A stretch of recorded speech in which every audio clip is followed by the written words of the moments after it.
Ja, liebe Karin, Sie waren hier eine Pionierin, haben den Frauenfußball beim FC Bayern aufgebaut und groß gemacht. Weiter, immer weiter. Das ist zwar mein Motto, aber das hast auch du beim FC Bayern immer gelebt. Und du hast die Frauenabteilung geprägt wie keine zweite. Ich habe mich immer in den letzten 28 Jahren sehr gefreut, ihren Weg mit zu begleiten. Karin Danner war eine starke Stimme des Frauenfußballs und des FC Bayern. Sie war mutig, standhaft und visionär. Bayern München ist mein Leben. Ich habe über 4 Jahrzehnte mit ihm das alles erleben dürfen. Er ist in meinem Herzen und er wird bis zum Ende auch in meinem Herzen bleiben.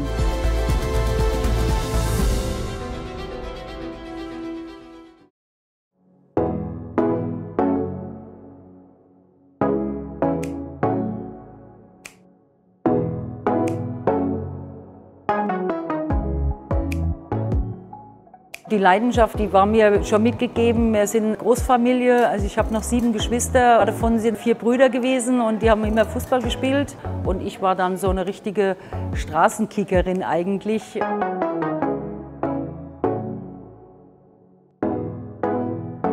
Mit 11 habe ich damals in der Frauenmannschaft vom SV Horschheim gespielt, Nähe Worms. Und zu damaligen Zeiten durfte man erst mit 12 Jahren überhaupt Fußball spielen bei den Frauen. Da hat es noch gar keine Mädelmannschaften oder so gegeben. Und ich war 11. Das war dann immer ein Kampf mit dem Verband und die wollten mich unbedingt schon mit 11 in die Mannschaft haben, weil ich halt wirklich eine absolute Kickerin war. Und da musste man damals dann für jedes Spiel, wo ich dann gespielt habe, musste man dann 20 Mark Strafe bezahlen.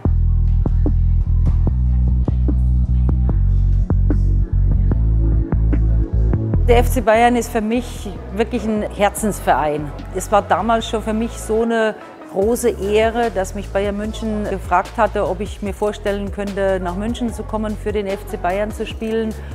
Und da ist dann, ja, wie man immer so schön sagt, so ein Kindheitstraum in Erfüllung gegangen. Vor 40 Jahren war es beim Frauenfußball beim FC Bayern München jetzt auch nicht so, dass man sagt, man schreit Hurra und der Frauenfußball ist da. Man hat den Frauenfußball leben lassen, aber nicht so aktiv gefördert. Das war ja wirklich so ein Objekt, das belächelt wurde. Die Freiburger Abwehr hatte Glück, wie hier, als Karin Danner zwar gut vorbereitete, die anderen Damen aber wohl gerade ein Kaffeekränzchen vorbereiteten. Wenn es bloß die Luft trifft, geht's ja. Ja. Wenn es keine Füße trifft, ist es wurscht. Jetzt hau drauf! Es war ja auch ein Kampf im eigenen Verein, weil hier war ja auch nicht so dieses Bewusstsein da. Die Männermannschaft war immer das Aushängeschild des Vereins. Und es hat relativ lange gedauert, bis die Frauenmannschaft auch hier ihren Stellenwert bekam.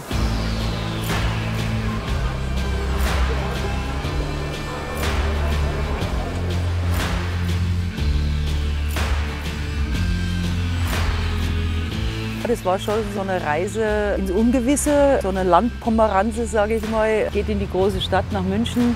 Das war schon ein Abenteuer.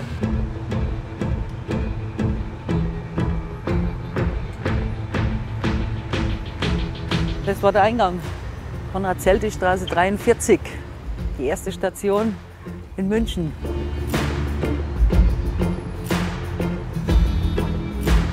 Meine sogenannten Pflegeeltern, die Familie Hausberger, die haben mich so aufgenommen, die waren ein Glücksgriff damals für mich gewesen.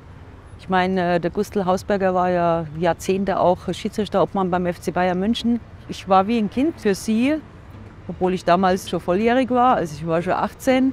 Und wir haben ein ganz tolles Verhältnis und wirklich fast Familienleben aufgebaut. Und ja, das war sehr wichtig für mich damals gewesen. Zuerst mal hat sich das ganze Dorf natürlich gefreut, dass ich jetzt nach München gehe und zum FC Bayern München. Aber es war eine große Herausforderung auch für mich. Und ich habe mir damals für mich gedacht, ich werde es allen beweisen, so quasi, dass ich das schaffe.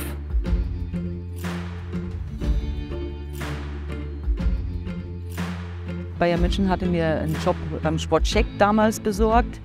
Und da hatte ich damals noch, kann ich mich erinnern, mit der Sissi Reit in der Schuhabteilung gearbeitet. Der erste Verdienst, wenn ich mich daran noch erinnere, das waren glaube so 800 Mark damals. Und wenn man dann bedenkt, dass ich schon damals 250 Mark für das Zimmer bezahlen habe müssen, bleibt nicht so viel übrig. Es sind auch Zeiten gekommen, dass ich dann zu meinen Kolleginnen im Team gesagt habe, du kannst mir mal einen 20er leihen, in 3 Tagen kriege ich das nächste Gehalt wieder oder das Geld. Und dann war das immer so ein Geben und ein Nehmen. Das 2:0 fiel 7 Minuten später. Der Ball lief über Doll und Danner zu Silvia Reit, der 18-jährigen Sportartikelverkäuferin, die kaltblütig verwandelt. Namen des FC Bayern erhöhen auf 2:0. Torschützin war die Spielerin mit der Nummer 6, Sissi Reit. In der Früh und morgens haben wir unsere Tasche gepackt, klar, sind in die Arbeit gegangen, nach der Arbeit raus, direkt in die Straßenbahn. U-Bahn hat es noch keine gegeben. Mit der Straßenbahn zur Kurzstraße, dann diesen Weg gegangen zur Sävener Straße. Und ich komme ja ein bisschen außerhalb von München, war dann ja, oftmals erst um 10:30 zu Hause und am nächsten Tag in der Früh musste man wieder raus. Das hat einem alles gar nichts ausgemacht. Im Gegenteil, oh, nur 2-mal trainiert, wie schade, können wir nicht öfter trainieren. Also wir hätten auch gerne ein bisschen öfters trainiert.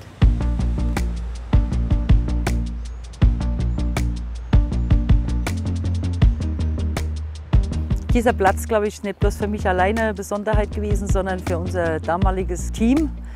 Wir hatten 2-mal Training in der Woche zu damaligen Zeiten und das war uns natürlich viel zu wenig gewesen.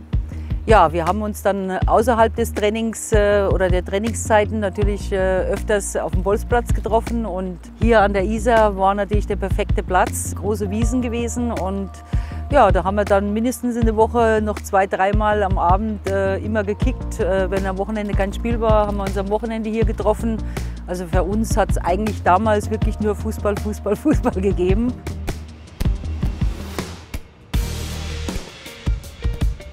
Ich war nie der Grätscher-Typ, sagen wir sogenannte Schönspieler, die mögen das nicht so gern. Aber ich bin schon das eine oder andere Mal schon weggegrätscht worden.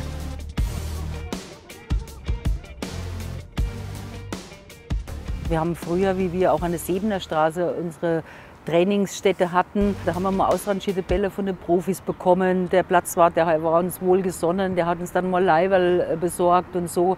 Also das kann man sich gar nicht vorstellen. Und vor allen Dingen war es ja auch so, wir haben das ja wirklich damals aus Herzblut und Leidenschaft gemacht. Da ist ja kein Geld geflossen, gar nichts, ganz im Gegenteil. Also wir haben ja teilweise dann noch draufzahlen müssen, wenn wir irgendwo hingefahren sind oder ins Training. Das haben wir alles selbst finanzieren müssen. Das ist Wahnsinn, was wir für Kämpfe ausgefochten haben. Lydia, wo bleibst du denn? Geht nicht mehr so schnell wie früher, gell? Früher sind wir gerannt, heute fahren wir mit dem Radl. Grüß dich, Litschi. Alles gut? Ja, ja, schön. Sehr schön. Ja. Hast du einen Ball auch mitgebracht? Ja, ich habe ihn mitgebracht. Zu unserer Zeit, Litschi, hat es noch gar keine Tore gegeben. Nein. Wir haben uns die Tore selbst gebastelt. Genau. Entweder haben wir irgendwie einen Stemmen rein oder wir haben unsere Taschen oder Klamotten als Torpfosten. Ja, genau. Und mehr hat es früher bei uns nicht gegeben. Und darum sind wir manchmal auf dem Platz darüber, da ist nämlich so eine Anlage. Und dann sind wir darüber und dann war niemand da, keine Menschenseele. Und wir haben schön in Ruhe Fußball gespielt und auf einmal kommt aus dem Hinterhalt: Ja, schleicht euch, was macht's denn hier da? Ja, aber wir haben es immer wieder probiert und immer wieder haben wir es geschafft.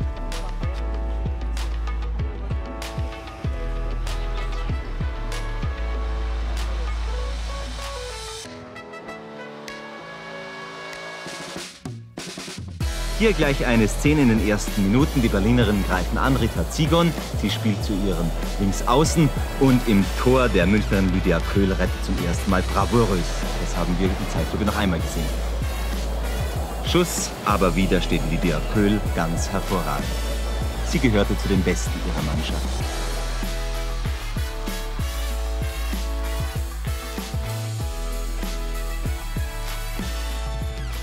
Die Lydia war ja die erste Präsidentin des Frauenfußballs. Dann war das so, dass man dann 1995 hat man dann die Lydia im Endeffekt das übergeben. Ich war bereit, es auch zu übernehmen und fortzuführen.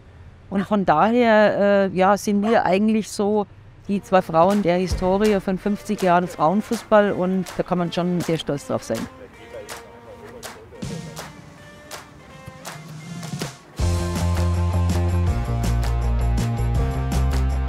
Die Bundesliga ist ja dann 1990 gegründet worden, 1992 sind wir dann im Endeffekt abgestiegen. Das war eine bittere Zeit für Bayern München. Es hat nicht mehr so gestimmt. Da ist auf einmal so eine Kluft entstanden und das hat uns im Endeffekt geteilt. Und dadurch sind wir dann im Endeffekt 1992 abgestiegen.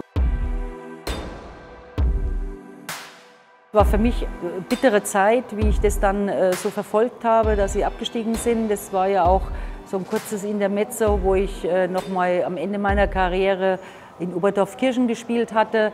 Und das war für mich so ein Signal, das kann nicht sein, ich muss zum FC Bayern zurück. Dann hatte ich hier noch mal 2 Jahre wieder gespielt. Peter König ist dann 2, 3 Jahre nach meinem Amtsantritt, habe ich den dann verpflichtet.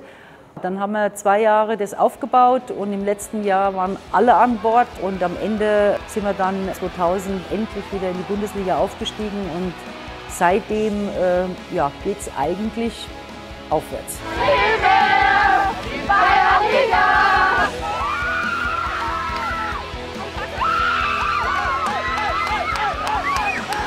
Was die Karin Wander daraus gemacht hat, glaubt, das hätte kein anderer geschafft, weil sie ist hartnäckig und sie hat kämpfen müssen, bis endlich einmal ja, besser bergauf gegangen ist.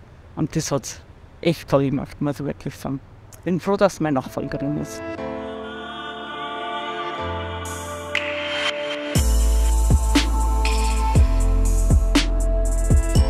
Das war einer meiner bittersten Momente 2009. Nicht Meister zu werden wegen einem Tor, ich glaube, bitterer kann es wirklich nicht sein. Es war eigentlich alles hergerichtet. Das letzte Spiel war beim Absteiger TSV Greizheim gewesen. Dann ist an dem Tag, glaube ich, alles zusammengekommen. Unser Trainer musste krankheitsbedingt zu Hause bleiben. Dann habe ich mich mit dem Peter Kargus damals ausgetauscht. Das war unser Torwarttrainer. Und habe ich gesagt, Peter, es hilft alles nichts. Wir zwei müssen das jetzt in die Hand nehmen. Wir müssen nach Greilsheim fahren und müssen uns die Meisterschaft holen. In Greilsheim haben wir dann das Spiel gemeinsam auf der Bank erlebt. Natürlich mit einem schlechten Ergebnis, weil wir ein Tor zu wenig gemacht haben und Potsdam der Meister geworden ist.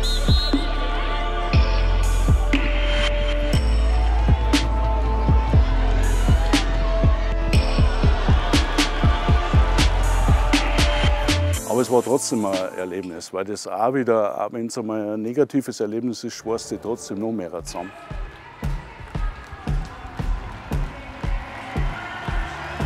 ...2012, DFB-Pokalfinale. Der FFC Frankfurt hat damals alles abgeräumt, alles gewonnen und wir waren Außenseiter.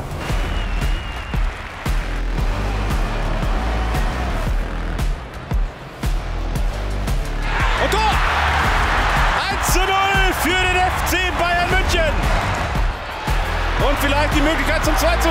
Rudelic. Und Tor! 2:0. Der neue DFB-Pokalsieger heißt FC Bayern München. Das war für uns so eine Genugtuung, auch endlich mal belohnt zu werden für jahrelange gute Arbeit und als Außenseiter auch noch. Und das war das schönste Erlebnis letztendlich überhaupt. Also DFB-Pokalsieger, das erste Mal 2012 geht in die Geschichte ein.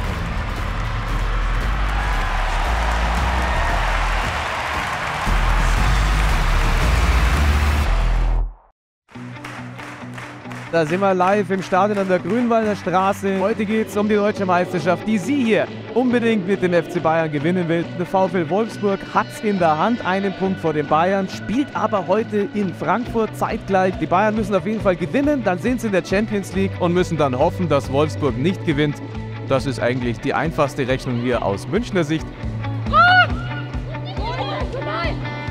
Abwehr. Erste Chance und das erste Tor! 1:0 für die Bayern. Und der Nachschuss ist drin! 2:0!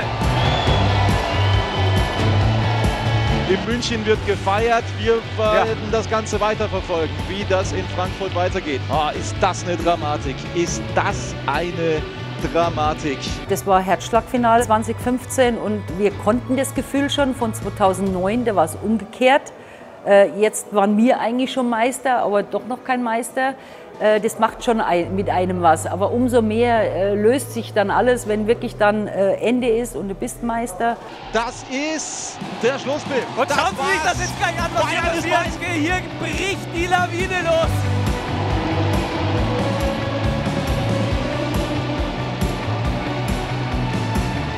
Und für mich war die 2015-Meisterschaft die schönste, weil das war auch das erste Double, was letztendlich Männer- und Frauenfußball 2015 erreichen konnten. Das war eine tolle Feier auf dem Rathausbalkon, alle in Tracht, die Bilder sind um die Welt gegangen. Das war für mich die schönste Meisterschaft und ich glaube, den Mädels hat es so gut auf dem Balkon gefallen gehabt, dass wir nächstes Jahr gleich nachgelegt haben. Da haben wir natürlich dann 2016 noch die Meisterschaft draufgesetzt und das war so der nächste Meilenstein aus meiner Sicht, dass jetzt wirklich der Frauenfußball gesehen wird bei Bayern München. Welche Werte stehen da drin? Was ist das auch für gesellschaftlich für ein Wert, dass wir mit den Frauen deutscher Meister sind?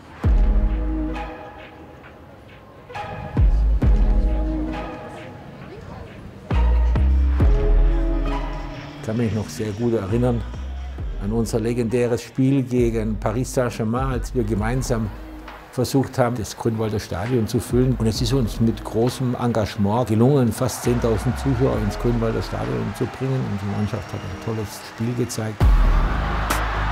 Miedema! Tor 1:0 für die Bayern-Frauen gegen PSG. Da werden einige Emotionen frei. Schaut euch das an. Und das war, glaube ich, so der Beginn der Idee, dass die Leute auch sich damit identifizieren oder beschäftigen konnten, dass der Frauenfußball auch was Attraktives ist. Uli Hoeneß wirklich, ich kann es immer wieder nur sagen, ein absoluter Herzmensch. Er hat immer sich erkundigt, er hat immer nachgefragt, er hat immer gesagt, Frau Danner, was brauchen Sie, was müssen wir tun, wie schaut's aus? Ich habe mir bei ihm sehr viel abgeschaut. Ich glaube, wir haben schon so ein bisschen einige Parallelen. Karin Danner ist der Uli Hoeneß des Frauenfußballs beim FC Bayern München. Ich habe bei ihr viele Eigenschaften kennengelernt, die ich auch bei mir gesehen habe. Sie war sehr ehrgeizig, sie war sehr bestimmend, sie hat eine klare Meinung gehabt und vor allem, glaube ich, sie war ein großes Vorbild für die jungen Spielerinnen. Gehen wir es an. Meister-Matchball für unsere FC Bayern Frauen. Zu Hause gegen die Eintracht aus Frankfurt. Dahlmann, halbrechte Position. Die steckt den Ball durch zu Schüller. Schüller nochmal in die Mitte. Dahlmann, Tor für die Bayern Frauen 1:0. Die 90. Minute läuft. Der langer Ball nach vorn, Kopfballverlängerung. Jetzt kommt nochmal Lea Schüller zum Abschluss. Lea Schüller, halblinke Position, Schüller, Tor! 4:0! Was ist das für ein Ausrufezeichen auf diese Meistergarde? Und was ist das für ein Schlusspunkt? Und jetzt lauft sie alle rüber zu Lea Schüller. Das war auch die letzte Aktion in dieser Saison. Die FC Bayern Frauen sind zum 4. Mal deutscher Meister nach einer überragenden Bundesliga-Saison mit einem ganz starken Abschluss. Der FC Bayern München steht heute im Frauenfußball als eine der Top-Adressen in Deutschland da und das ist definitiv Karin Danners Verdienst.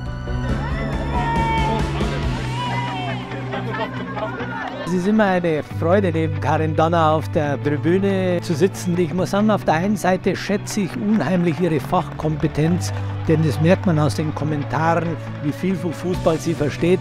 Und auf der anderen Seite sieht man dann auch oftmals die Leidenschaft und die Emotion und da kann schon mal laut werden, wenn sie schreit, Spiel schneller, verlagern oder sie springt auf. Und das zeigt eben, dass sie auch heute noch mit voller Leidenschaft dabei ist. Liebe Bayern-Fans, liebe Fußballfamilie, wir spielen bald zum ersten Mal in der Allianz Arena.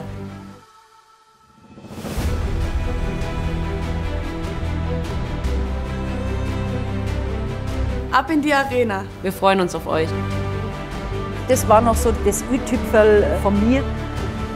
Das war noch mal so der nächste Meilenstein, dass du in das große Wohnzimmer unserer Männer gehst und ja, wir sitzen jetzt eigentlich fest im Sessel drin und ich hoffe, dass noch viele tolle Spiele in der Arena folgen. so oft es geht, versuchen wir, dass die Frauen die Möglichkeit haben, natürlich in der Allianz Arena zu spielen. Man sieht die ganze Entwicklung. Die ganze Entwicklung ist extrem positiv. Schüller is in behind here, down to the byline. She goes to the pullback. There is a chance. It's 2-0 Bayern. Und dann gewinnen die FC Bayern Frauen mit einer mutigen, mit einer engagierten, mit einer tollen Leistung. 24,000 fans turned up tonight. Celebrate a monumental 3-1 win for their women against Barcelona.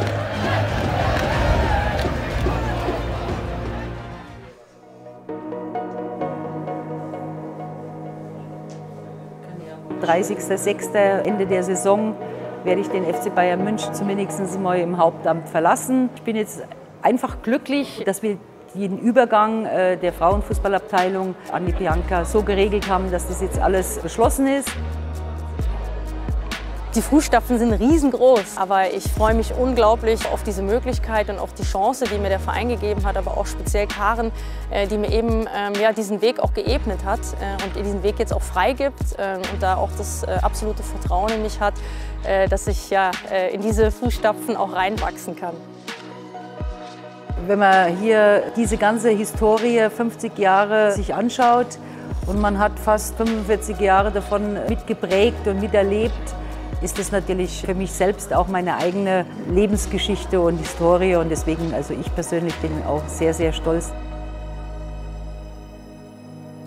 Karen hat hier Meilensteine gesetzt beim FC Bayern, vor allem im FC Bayern im Frauenfußball und kennt hier jeden Stein.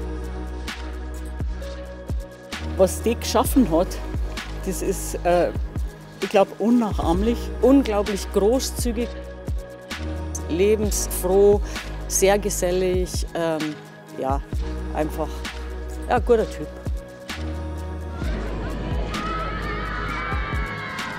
Seit ich die Füße in den Profisport gesetzt habe, war Karin Danner da. Einfach eine absolute Fürsprecherin, jemand, die den Frauenfußball in Deutschland auch vorangetrieben hat. Da ist sie auf jeden Fall ein Vorbild und da sind wir alle auch, glaube ich, sehr dankbar dafür, dass sie so eine Person gewesen ist, die einfach Bock darauf gehabt hat, den Frauenfußball hier weiterzuentwickeln und auch ja, gewisse Hürden zu nehmen.